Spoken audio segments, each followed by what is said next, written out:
네, 최근 시장의 변동성이 커진 가운데 또 잘 가는 종목은 시장과는 무관하게 가는 것 같습니다. 그래서 오늘도 기업과 종목의 공부를 게을리하지 않겠습니다. 금요일 알투자는 리서치 아름의 김도윤 애널리스트와 함께하겠습니다. 안녕하세요. 안녕하세요. 네.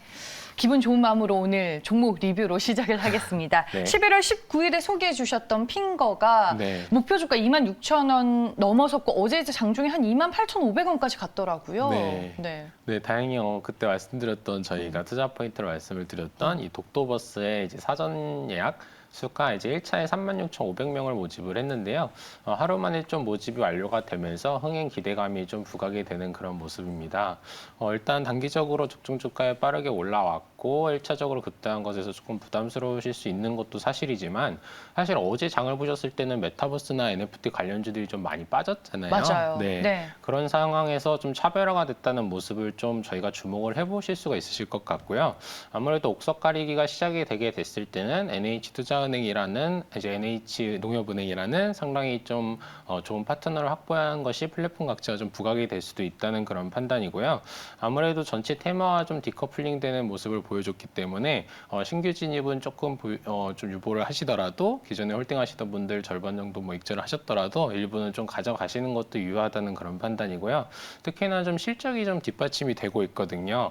계속해서 좀 성장을 보이고 있고 사실 이제 이번 달에 예비 시행하고 다음 달부터 본격적으로 실행하는 마이데이터 사업에서 동사가 1금융권의 주요 은행들의 그 데이터를 수집하는 그런 플랫폼도 모두 구축을 맡고 있기 때문에 내년도 실적도 상당히 좋을 것 같고요. 관련해서는 앞으로 또 업데이트를 드리면 좋을 것 같습니다. 그러니까 어제 메타버스 관련주들이 일제히 다 조정을 받는 상황에서 핑거는 상대적으로 좋았기 때문에 네. 궁금해하신 분들이 많으셨을 것 같은데 네. 일부 수익은 챙기되 보유하고 계신 분들은 홀딩하자 네, 이 말씀이신 거죠? 네. 알겠습니다. 핑거 종목 저희가 먼저 리뷰를 해봤습니다.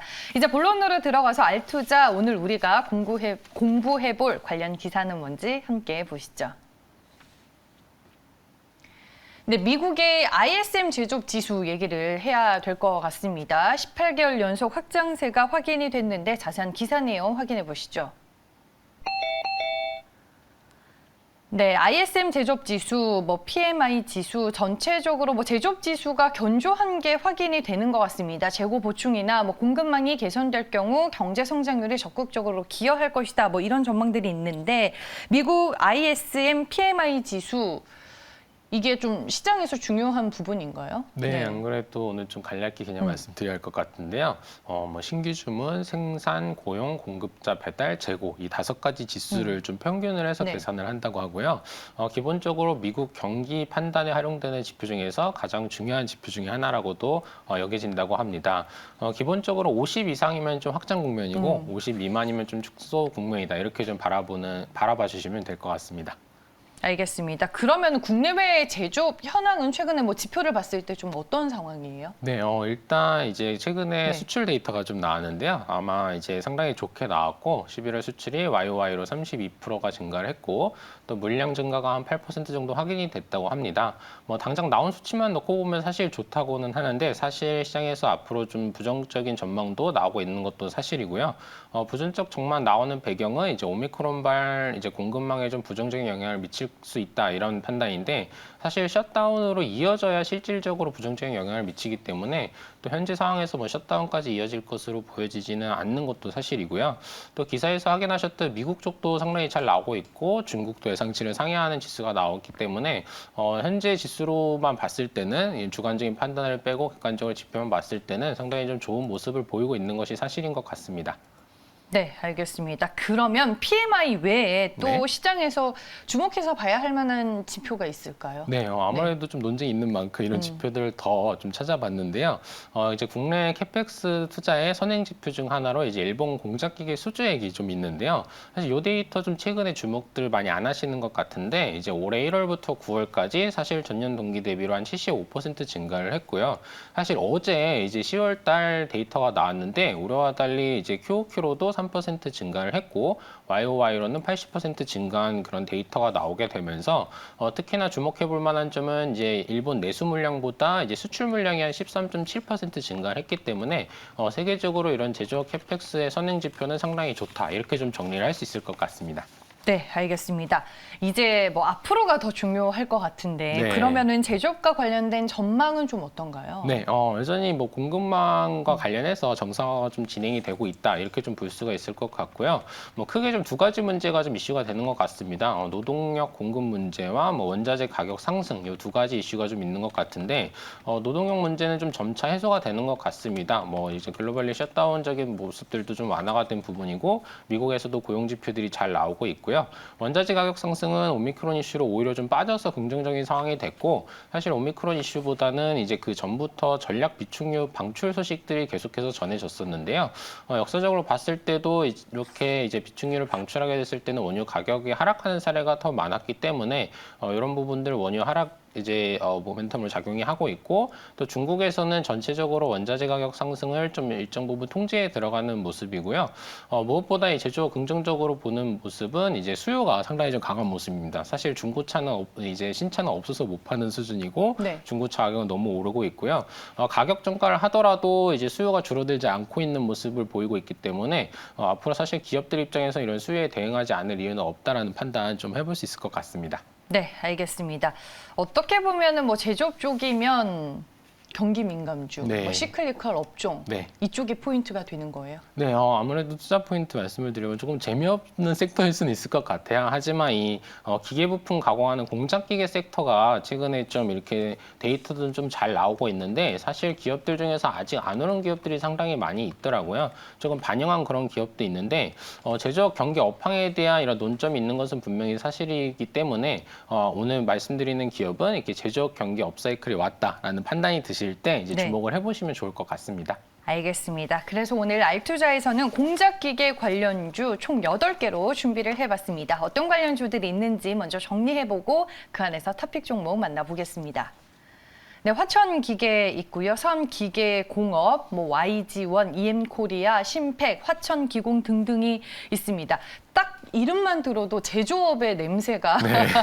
절로 나는 종목들인데 어떤 종목이 토픽일까요? 네, 오늘 좀 YG원 좀 소개를 드리려고 합니다. 아, YG원 네. 어떤 기업이죠? 네, 아마 기억하시는 분들 있으실지 모르겠는데 2012년도에 사실 워렌 버핏이 투자를 하면서 한때 좀 유명해졌었던 그런 기업입니다. 엔드밀 절삭공구 글로벌 시장 점유율 1위인 업체고요. 국내에서 최대 절삭공구 업체로 봐주시면 좋겠습니다. 미국이나 중국, 인도, 프랑스 등 총 75여 개국의 200개 고객사를 확보한 기업이고요. 수출 비중은 한 80% 정도가 되고 생산 기지는 국내에 6개, 해외 생산법인 12개 이렇게 좀 보유를 하고 있는 그런 기업입니다. 네, 알겠습니다. 어떤 기업인지 먼저 소개를 해주셨습니다. 그러면 국가별로 수출 비중은 어떻게 되는지 비교해볼 만한 또 글로벌 기업은 있는지도 궁금하네요. 네, 일단 미국 쪽에 가장 비중이 높고요. 네. 22% 정도가 되겠고요. 그 다음으로 국내, 그리고 중국, 프랑스, 인도 이렇게 좀 봐주시면 좋을 것 같습니다. 이외에는 한 65여 개국의 이제 단일 매출 비중 4% 미만인 고객사들을 좀 확보를 하고 있고요. 글로벌 시장에서 동사와 경쟁하는 기업들을 봤을 때는 스웨덴의 샌드빅, 그리고 미국의 캐나메탈, 일본의 OSG사가 있겠습니다. 금융정보업체 팩스에 따르면 3사 합산 매출액 지난해 133억 달러로 다 같이 좀 좋지 않은 모습 보였었고요. 하지만 올해 137억 달러로 회복하고 내년도에 155억 달러 기록할 것으로 전반적으로 이런 제조업 경기가 좀 회복하는 쪽으로 의견을 보고 있는 점은 좀 분명한 것 같습니다. 주목해볼 만한 점은 3사 합산 올해 실적 기준 대비 퍼가 한 21배 정도가 되는데요. YG원은 10.5배 정도로 상당히 좀 저평가 구간에 있기 때문에 앞으로 이런 쪽 관련해서 뉴스 전해질 때 충분히 부각받을 수 있을 것 같습니다. 미국이 22%로 가장 큰 수출처면 미국의 경기가 상당히 중요하겠네요. 이 기업 입장에서는. 네, 맞습니다. 앞으로 발주가 더 많아졌을 때는 뭐 충분한 대응이 가능해요. 그리고 네, 사실 네. 매출액 기준으로 한 연간 6천억 정도까지는 자체적으로 이제 수주를 하고 대응을 할 수 있는 그런 캐파를 갖춰놓은 그런 상황이고요. 네. 사실 최근에 수주 확보가 실제로 이제 확인이 됨에 따라서 적정 재고량도 확보를 해놨고 원자재들도 충분히 선제적으로 확보해 놓은 것으로 파악을 하고 있습니다.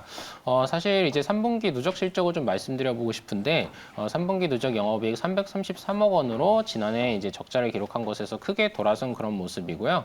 사실 절삭공구 플레이어들이 금융위기나 뭐 팬데믹 이렇게 좀 큰 이벤트만 없으면은 사실 자동차나 뭐 우주항공, IT 모든 제조업을 좀 전방 산업으로 두고 있고 그리고 절삭공구가 이제 소모품이라는 점을 감안을 했을 때는 안정적인 성장을 이어가는 산업 중에 하나이기도 합니다. 사실 동사도 지난해만 빼고 보면 매출액이 좀 꾸준히 성장을 해왔던 회사이기도 하고요.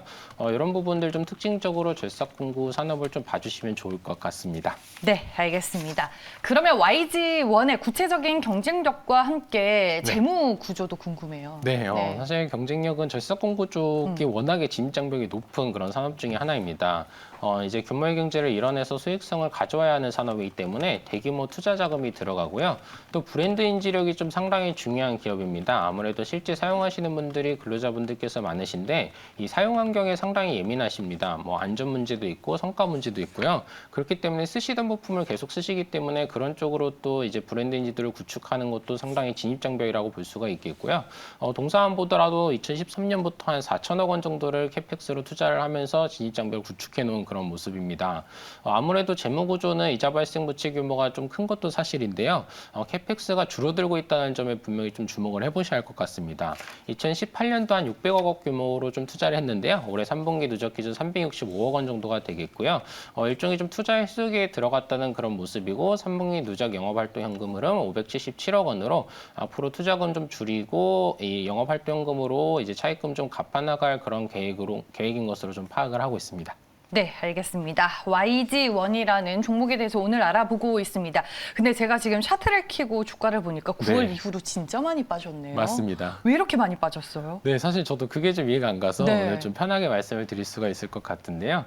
이렇게 좀 지표들 잘 나오고 있는데 이제 산업 전체적으로 조금 저평가가 좀 진행이 되고 있는 것 같습니다. 아무래도 내년도 제조업 경기에 대한 의문점도 좀 있으신 것 같고요. 하지만 일단 동사 적정 주가 말씀을 드려보면 9,700원으로 좀 말씀을 드릴 수가 있을 것 같고요. 내년도 예상 실적의 글로벌 피어들 내년도 기준 실적 퍼 봤을 때는 16배 정도로 주고 있는데 동사는 아직 재무구조 개선이 이루어지고 있기 때문에 보수적으로 11배를 적용한 값입니다. 한 가지 좀 꼭 말씀드려야 할 것은 올해 12월 19일 이후로 전환가에 5,525원에 전환될 수 있는 RCPS 물량이 좀 있는데요.